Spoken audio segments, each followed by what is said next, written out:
ইমান চেষ্টা কি অথলে যাব পাৰে ইমান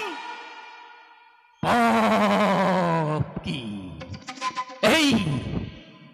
এই পৃথিৱীয়ে সহ্য কৰিব পাৰে